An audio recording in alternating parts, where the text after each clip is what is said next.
what cryptos would I buy with $1,000? Now, before you get too ahead of yourselves, these aren't the cryptos that I would be buying in total. So I just want to go through a few things before we get to that stage, because I've had a look around the internet, looked at a whole lot of these other videos, what cryptos would I buy with $1,000, and I want to try and add something extra to the mix that I didn't see out there. Now, if you've been following the channel for some time, you know I base a lot of what I do on technical analysis. But the other thing that comes with trading and investing is mindset. So it's a lot to do with investor psychology. That's why I want to pose a few questions to you before we get started. So if that's not something you're interested in and you just want, tell me which coins there are, you can skip ahead to the video, but I highly suggest watching the beginning part and at least taking the questions for yourself and doing them in your own time. This is going to develop your skills as a trader and investor. And if that's what you want to do and you want to get some more money, get really successful at this long term, then you should look at understanding your own investor psychology. Let's start with the first question here. How much time do you have to check and trade the markets? That's really going to come down to how you develop the portfolio. See, I could give you 3 coins to go and do, but if you don't have much time to go and check the markets, then these coins could go to crap in the next week or the next month or the next year, and you just don't look at the market. So really consider how much time do you have to check and trade the markets. Next is, how much time do I actually want to commit to my investments? If you just want to buy something and hold it forever, then your portfolio is going to be made up a hell of a lot differently to someone who wants to trade their portfolio for swings. So how much time do you actually want to commit to your investments? Do you want to do it on a weekly basis, a daily basis? I'm just giving you some examples to go away and think about, because if you've never thought about this stuff before, then you're going to probably wonder, well, where do I start? Should I be looking at it on the daily, on the weekly, on the monthly? How often do I look at my portfolio? So there are many different ways to do it. It's going to come down to you. Do you have a full-time job? What's going on? Like, who do you have to look after at home? Do you have other outside commitments? So really take some time to think about that.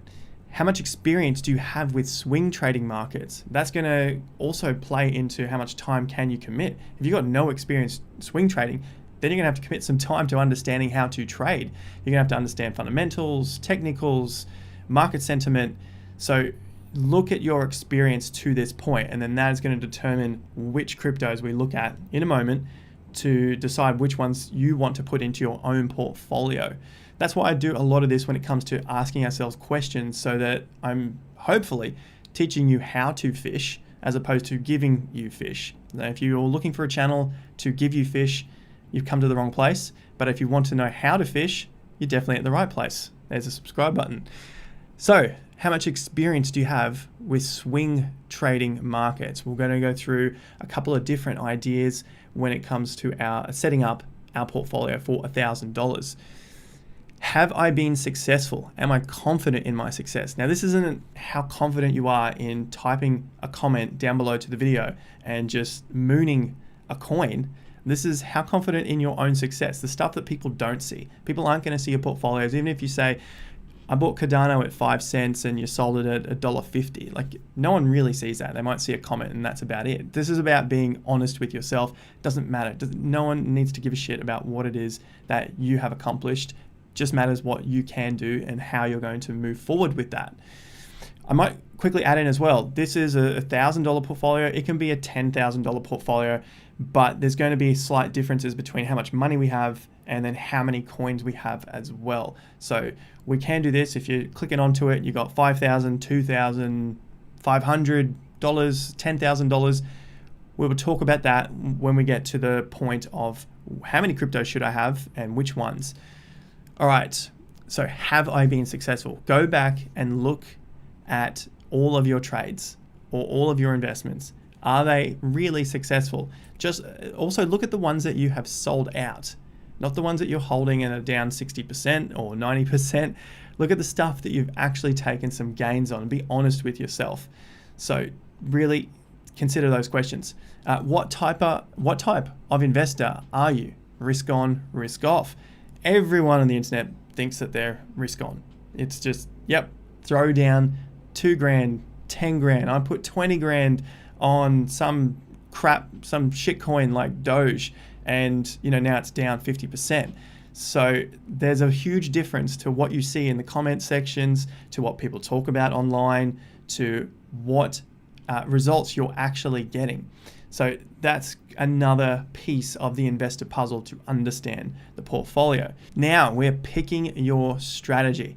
So the questions I've just posed at the top there are by no means limited example there. You have many other questions to consider. However, these are the first ones that came to mind when I consider how I would set up a portfolio starting with $1,000, $5,000, $10,000. There's a few little differences there. So they're the main questions that I would ask. If you have other questions that you would ask yourself, leave them down below or join me on Instagram and ask in the Q&A section. I put up Q&A on Instagram stories. You just go and ask your question there and I answer it on Instagram stories. Strategies: buy and hold. Longer, safer, maybe. So this means like, are we just buying and holding Bitcoin and Ethereum? It's going to take us a lot longer to get to our targets, but we think it should be a lot safer considering these coins have been around a lot longer. They have larger market caps. There is more trust in them. One more question we need to add in at the top is, what is our end goal? That's pretty straightforward, and it's a pretty big one because that's going to determine whether you want to be a buy and hold or want to be a swing trader, and whether you're going to have to try and fit into that position. What is your end goal? Are you just trying to go from $1,000 to $10,000, or $1,000 to $1 million? $1,000 to $10,000, pretty easy buy and hold. $1,000 to $1 million, you're going to have to be a legendary swing trader to get there. So this is quicker, but a lot riskier because then you have to spread out your capital across different cryptos. And if those cryptos fail, like altcoins down the list, way down the crypto coin market cap list that are $10 million market cap or $20 million market cap, if those fail, then you've lost a chunk of that $1,000. So it's a lot harder to get started with that. And if you're only putting $200 into these things, you need them to go 10 or 50x from those low points to make a solid gain and to make up for any losses that you have on that $1,000. So you may put $200 into 5 different shit coins that are way down on the coin market cap list. 4 of them fail or don't really go anywhere. 1 does really well and does a 10x. You basically got $2,000, so you've only doubled your money. These are all the mathematics behind understanding your portfolio and what it is you actually want to achieve. What is your end goal? Swing trading, like I said, riskier, can be quicker if you know what you're doing and if you can understand that maths behind your money management and risk management. So weigh those up, go back over the questions and ask those questions again. So here's a quick one. I'll probably go into another video on, is it possible to find 1,000 X's? So this would be going from $1,000 to $1 million. 2017, I found that there were lots. 2021, there of course is still a lot that can do 1,000x, and we've seen a lot of coins do 1,000x. This is not 1,000%. This is 1,000x. All right, which is, I have to do my maths again. It's 100,000%. Someone tell me in the comments. It's a huge gain from where it is there. 2021, so much more difficult because just the simple reason is that there are so many more coins out there. There's over 8,000 cryptocurrencies now, whereas in 2017, I remember the market cap showing about 1,200 and 1,700 coins, and it was a lot easier to pick these things. And some of the big projects could be found a lot easier. There was AntShares, which ended up turning into Neo. There was Stratus. There was, of course, Ethereum, which was 2015. But Neo and Stratus were some of the big ones from 2017 that did more than those 1,000 X's pretty quickly. So you could turn your money into $1 million very, very quickly. So finding 1,000x covered there, it's pretty difficult in this environment. Not that it can't be done and not that you can't turn something into $1 million, but you're going to have to go back to this question, is how much time do you actually want to commit to this?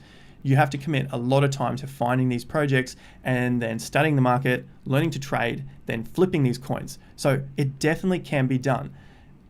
It just depends which base you're starting from. So how else can you be a crypto millionaire if that's your end goal? Of course, there is leverage trading, but again, we go back. How much time do you have?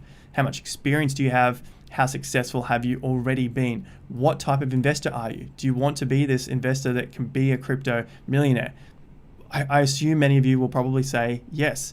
And if you're not starting with a huge base, then you'll have to go back, study trading, study money management, and fundamentals of these small cap projects, and be able to have a checklist that you can go through and cross them off as you go through the coin market cap list of all of these shitcoins. So a lot of time will be needed for that. All right, we're getting closer to the juicier part that everyone's asking. Which coins should it be? I'll ask you, if you have found value from the video so far, hit the like button down below. Let's see if we can get the video to 2,000 likes. It goes a long way to helping the channel, and it's a free, easy way to support us. Should we dollar cost average into the $1,000 position? I think it's probably better to buy the dip. Reason being, we have to assume a few things now. And from the questions that I have received on Instagram, the comments that have come through in the comment section of the video, I put a lot of polls on Instagram as well. I understand a lot of people are pretty much just starting with about $1,000 to $10,000, and a lot of people are new, so they don't have experience in investing. They don't have trading experience. Some may have some minor experience, but I'll have to assume a few things in order to make this first portfolio up. So how many cryptos should I hold? We're starting out, we want to be a buy and hold because we don't have experience in trading. We don't have experience in fundamental research. We don't have much time because we're still at our day jobs and we only really have time after work. And the last thing we want to do is then go and do a whole lot more work. We've got families or friends or anything else. Buy and hold. This is going to be completely boring, and you might even switch off from here. I would literally just say Bitcoin, Ethereum. Now, that is a cop-out. I get it. But at the same time, it's what I'm doing with my retirement fund. This is the safest you could be with cryptocurrencies. You can check it out on my Instagram. My retirement fund, Bitcoin, Ethereum, 50-50. I think Ethereum is going to outperform Bitcoin in the short term. Long term, I'm not sure yet. So that's why I still have about 50% Bitcoin. So I think Ethereum will take off. Probably Ethereum will have bigger drops than Bitcoin, and then we'll continue to level out. That's a simple buy and hold. You don't want to know anything else. You're not interested in investing. You've just heard the word at work and you need to get in because you want to be part of the action. That's what I would do if I have no other experience. I have no experience from 2017 in a bull market, a bear market. I have no trading. Well, I have my 11 years of trading experience that I started in 2010. So that's pretty much where it would sit for me. Now, if I wanted to get a little bit riskier, I would add in one of these tokens here. This is a late entrance, so I would probably look more to the top of the top 10 of the coin market caps. I've got Cardano, Polkadot, Chainlink, Binance. Enjin is a nice gamble because it gets into the space of the NFTs and DeFi, and it's still a reasonably low market cap. At the time of this video, it's about 490 million, call it 500 million, so $500 million market cap. So that could give me an extra edge to gain a whole lot more because I think it has very big potential. So the way I would look at it here is, okay, Bitcoin I can research so that I understand my own investments. Ethereum I can research, there's a lot of information out about these two. Enjin I can go and research too. So I don't have a lot of time. 1, 2, 3, easy done. How I would split that up with my 1,000, I would look at a third, a third, a third. Why? Because this will keep my portfolio stable. This, I believe, because I've done my research and I could see the Ethereum Bitcoin chart. I've been watching the channel. I understand trading against different alts to increase my value. I think Ethereum's got a bit more promise against Bitcoin in this bull market to get some gains. So that's why I'm throwing Ethereum in there to increase my risk, but also my reward. Then I would throw Enjin in there as well. And I'm throwing such a large position comparatively speaking with Bitcoin and Ethereum because I want to see if I can get those extra gains. And I have the stability with Bitcoin in the portfolio to hold me steady in case Enjin doesn't do what I think it's going to do. So that's strategy number one. Now, if you've got $10,000, obviously just add a 0 to all of these. So you're putting in $3,300, $3,350, $3,350 to Enjin. Now, of course, you're going to take into consideration some of the transfer fees and basically transferring these onto a safe wallet or a centralized wallet to be able to earn interest on those, and I'll talk about that in just a moment. I'll also make one other mention to this easy portfolio. That's why I'm looking at it, because there's only 3. You don't want to have the number of coins spread out too far, because if you're going to make some gains, you want to have as much in those as possible to make the gains. If you spread it across 10 different cryptos with only $1,000, you have $100 in each of these things. If they double, you've only made $100, and if one doesn't double, then you're sort of down again. So the risk and the money management in this smaller end of the portfolios of $1,000 is you've got to, well, my opinion is we have to take the risk when it comes to the cryptocurrencies. We've got to take the risk into it with just a few. We don't want to spread ourselves thin, because you're just not going to get anywhere. I see a lot of people say, I've got $20, I've got $50. I don't know if they're trolling me, but if they got $50 and you're just throwing it into one of these, I mean, even if it does 20x, you've only made $1,000. You've made up to $1,000. It doesn't even matter. It's not life-changing money. It might be for you, but I think we're all here for a little more than a $950 gain off a $50 bet. If you want $50 bets, you got lottery tickets, you got gambling on horses, or whatever else it is. Cryptocurrency, you can stack the odds in your favor. Number 2, I would probably switch Enjin for one of these top cryptos. Link, Binance, DOT, or ADA. I'll keep it as simple as that. If you don't want to take the risk where this one's a $500 million market cap and these guys are $40 billion market caps, then this is a lower risk strategy. Put the 3,350 into Cardano, DOT, Link, or Binance. So not all of them, just one of them. Which ones would I pick? I have a smart contract here. ADA is a smart contract, DOT's a smart contract, Binance is a smart contract, Link is an Oracle. So you could take the Oracle route and go with Link, or one of these other smart contract platforms so that you could hedge your risk against Ethereum. I'm going to go with DOT. We've talked about Cardano a hell of a lot on the channel. I'm just going to say DOT on here. So that is number 2. So they're the low risk strategies without much time. It's a pretty easy strategy. Now let's look at something that's higher risk, but we're going to need a little more than $1,000, probably 5,000 to 10,000. You could try it with 1,000, but like I said earlier, I think we're spreading the risk too far across too many cryptocurrencies for such a low amount of money. So let's have a look, 5,000 to 10,000. Before we crack on with the last portfolio, let's take a quick look at LitEntry. LitEntry is LIT. Got to understand what this is, or have just a rough idea, and we can talk about it in later videos. Essentially, we've seen a small peak here, $13, $14, and we've come back down to around $7. So about 50% off. That sounds good to me. We're starting to head down. The other thing I want to look at is the market cap. So the market cap is 129 million, fully diluted 707 million. We're going with the market cap here because this is all the coins that are out at the moment. We'll get into the other specifics of it in another video. It's beyond the scope at the moment. The other thing I want to look at here is what it is. Decentralized identity authentication and user activity data management infrastructure. A lot of big words. The main thing I'm concerned with is build on substrate ready for Polkadot. So they are buzzwords at the moment, and this thing seems to be doing pretty well. It's holding itself up, good market cap, but not too high, and it has a decent use case. So with that out of the way, let's move across to the portfolio. Our $10,000 portfolio or $5,000 portfolio is looking like Bitcoin, Ethereum, Cardano, Polkadot, Link, Enjin, LitEntry. I'm just going to call it Lit.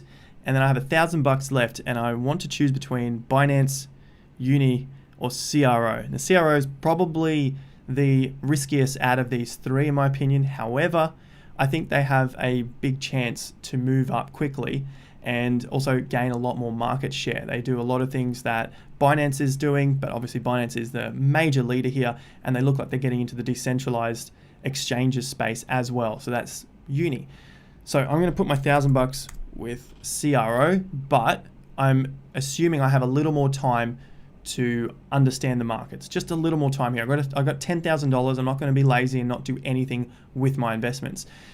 So I've got 1,000 in Bitcoin, 1,500 Ethereum, 1,500 ADA, 1,500 DOT. These are all sort of hedges against each other, and they're moving pretty well. Link is the Oracle in these. Enjin, like we talked about earlier, I like that as a good cryptocurrency that could move with big gains against some of these larger cap cryptos. And it has a very big use case at the moment, especially in gaming. NFTs is huge. LitEntry is the gamble here. So it's $1,000, but I'm pretty sure I would recoup my $1,000 if Litecoin went to zero or I lost it. I think I'm going to get $1,000 profit out of this. And then CRO, I think, has big potential. I've seen it pump before, and it has an amazing app. It has a good use case. So that's my $10,000. Now, if I had $5,000, split these in half. I still think they're pretty reasonable. $500 or $750 into these. Now, if I only have 1,000, I would probably get rid of 3 of these. Just keep the majors if I don't want to go crazy. Bitcoin, Ethereum, Cardano, and we want a little gamble. Let's go Lit. If we don't want something so speculative, then Engine. So I've given you heaps of different ideas and examples for every different person that you are using these questions. So go through, screenshot this if you want, and take some time off to ask these questions to yourself and figure out what type of trader or investor you want to be in these markets. Now is a perfect time to be doing this as we are in a dip. We're in a big Bitcoin dip. Maybe altcoin season is over for now. So it's given us some time to figure out our plans. The last thing I want to leave you with is things I wouldn't spend a lot of time on to make big crypto returns. So this is to make the huge returns. If I've bought these and I'm waiting on these to increase in value, then sure, interest earning on these cryptos is great. And you can do that using crypto.com. You can do interest. They have some yield farming stuff over there now, and supercharges and other ways to make more money. But I wouldn't be focusing on those to make big returns because they take away time from actually studying and learning about other cryptocurrencies. I think these are all sort of small play long term. They're small play games. Yield farm, of course, you can make a lot of money, but you're going to have to invest a lot of time into that. Staking, NFT games, you're getting $5 here, $10 there. It's kind of like wasting your time. You should really be focusing on learning a little more about cryptocurrency and probably putting that into your job to make some more cash out of that, and then getting some money into your dollar cost averaging position.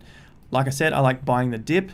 This is my portfolio for the 10,000, for the 1,000, Bitcoin, Ethereum, and then a riskier position, say Lit or Engine. How would I exit these?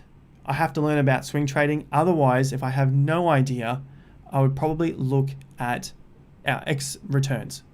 Set that out before you get in.